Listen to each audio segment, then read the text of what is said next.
माशाल्लाह मदीना शरीफ में आज इस वक्त इतनी ठंड है कि मैं चादर नहीं ओढ़ कर आया, लेकिन मुझे अच्छी खासी सर्दी लग रही है। बारिश भी काफ़ी ठंडा हो गया, हर तरफ लोगों ने गर्म कपड़े पहन लिए हैं। जो लोग यहाँ स्वेटर वगैरह नहीं लाए तो चादरें जो है आराम की वो ओढ़नी है।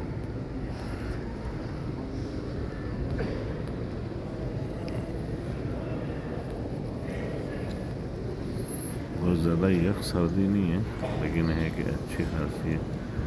फर्श पे पाँव रखते हुए ठंडा महसूस होता है, और इस वक्त हवा एसी भी चल रहा होता है यहाँ पर, उसकी वजह से ठंड होती है। माशाल्लाह बरकत वाला दर।